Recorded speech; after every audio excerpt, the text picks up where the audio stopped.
תודה שחזרתם אלינו. נמצא איתנו רן לוי, סופר מדע פופולרי, והאיש מאחורי עושים היסטוריה. שלום רן. אהלן. טוב, אז עד עכשיו סיפרת לנו איך מנגישים מדע. בואו נדבר קצת על הסיפור שלך. אתה מהנדס אלקטרוניקה מהטכניון, איך התגלגלת להיות טייקון פודקאסטים?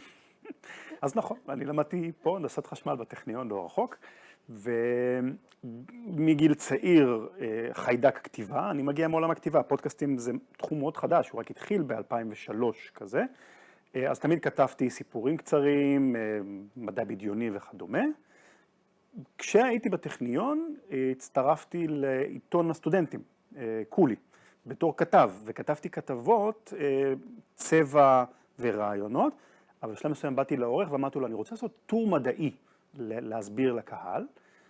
עשיתי כמה טורים כאלה, אחד מהם היה על מכונות של תנועה מתמדת, שזה תחום מסוים בהיסטוריה של המדע, שכולל בתוכו הרבה דרמה והרבה אקשן, ורק מהטור הקטן הזה של 500 מילה, הבנתי שאני ממש לא מכסה את זה, אז אמרתי, האם אני מסוגל לכתוב ספר על זה, תוך כדי הלימודים? משהו שקורה להרבה סטודנטים להנדסת אלקטרוניקה? אני לא יודע.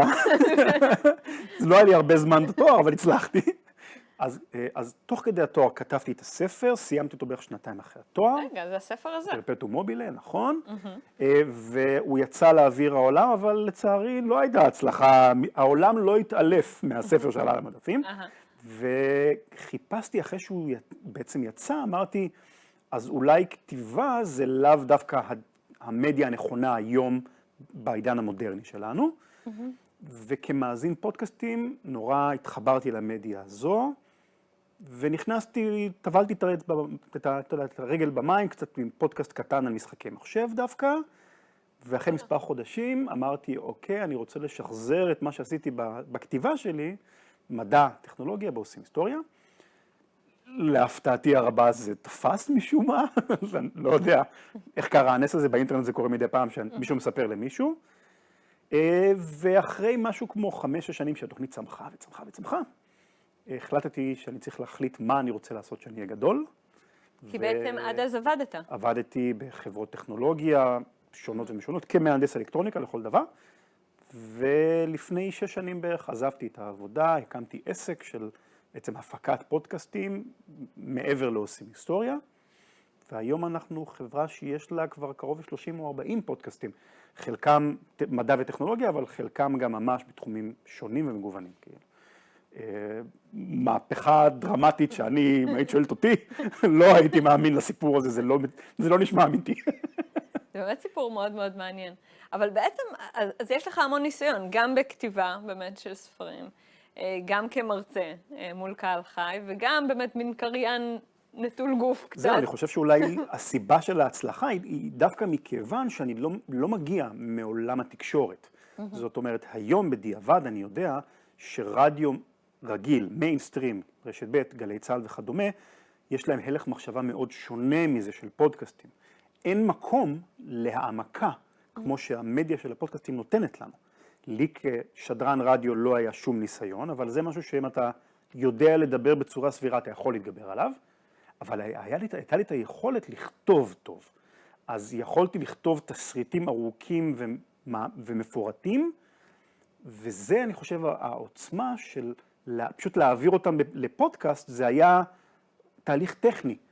היצירתיות האמיתית נעשית בשלב הכתיבה, אצלי ספציפית. אז אולי זה מה שעזר לי בעצם להתקדם בעולם הזה. אבל איך אתה מסתדר בעצם במדיום אי אפשר להראות תמונות, אי אפשר להראות גרפים, אי אפשר להראות הדגמות. אנשים בעצם צריכים לדמיין הכל. נכון. אז אם חושבים על זה, זו לא בעיה חדשה בעולם הפודקאסטים, אלא גם סופרים. זאת אומרת, מתמודדים עם האתגר הזה כל הזמן. כי ברוב הספרים אתה לא יכול להכניס אין סוף איורים. איורים זה גם מסבך את תהליך ההפקה של הספר, וגם יש מספר מוגבל מבחינה תקציבית לכמה אפשר להכניס. סופר טוב צריך לדעת להשתמש בתיאטרון המוח.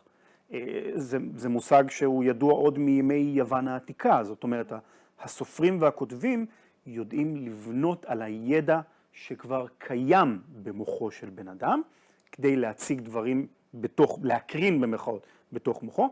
אנחנו קוראים לזה אנלוגיות. אנחנו מכירים את זה ביום-יום שלנו מכל תחום שאנחנו מכירים. אתה רוצה לעשות משהו, אז הלכתי וזה כמו שכשעשינו משהו אחר. אם אני רוצה להדגים או להסביר איזשהו רעיון מורכב ויזואלי, מה שאני צריך לעשות זה לחפש את המקבילה שנמצאת במוחו של כל אחד מאיתנו. אם אנחנו מדברים למשל על חלקיקים תת-אטומיים, אולי המקבילה זה כדורים קטנים ומסתובבים.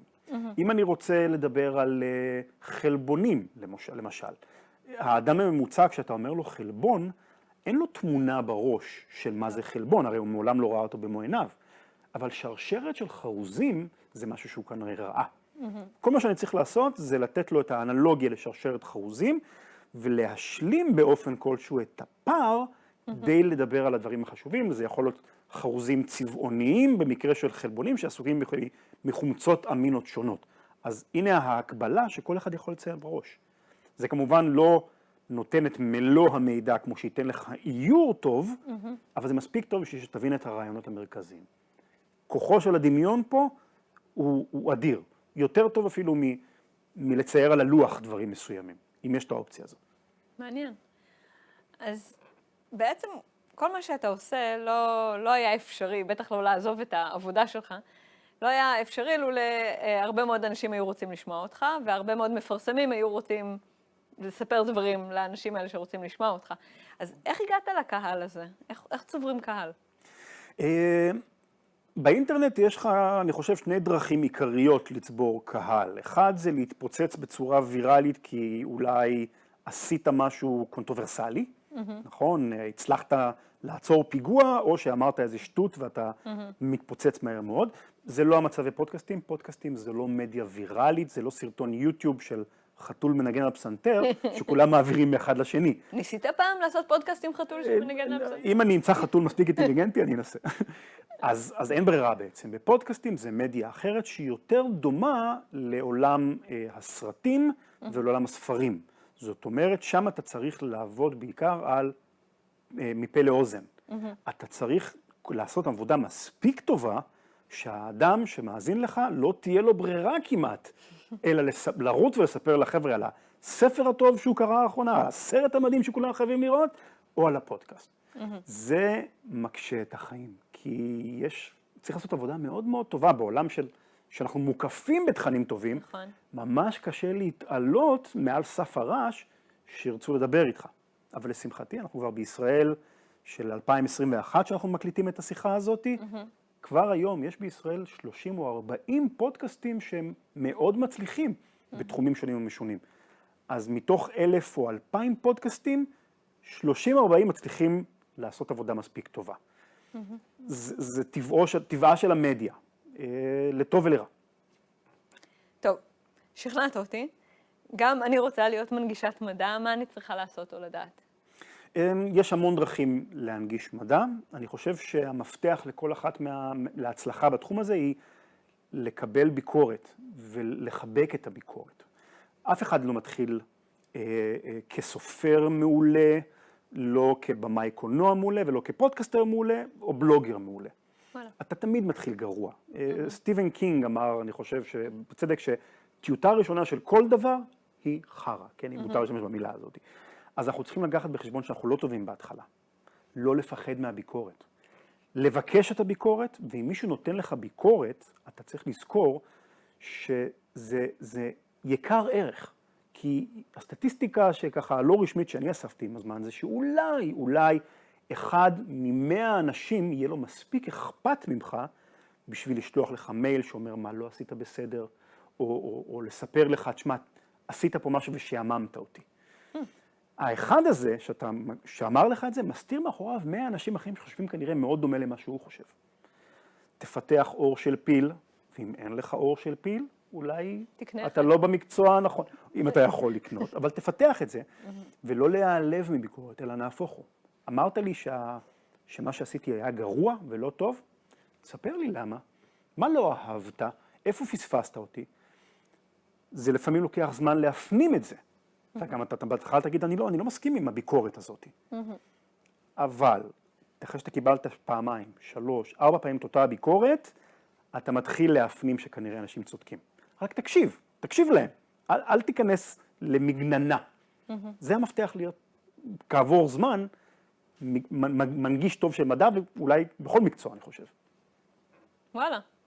תודה רבה, אני חושבת שזו עצה מאוד מאוד חשובה. למי שיכול ליישם אותה, כי זה דורש אור של פיל, כמו שאמרת. כן, בסדר גמור. רן לוי, תודה רבה רבה לך על השיחה הזו ועל השיחות הקודמות. היה לי כיף גדול. אז אנחנו נמשיך ללמוד ממך גם בעתיד. תודה רבה.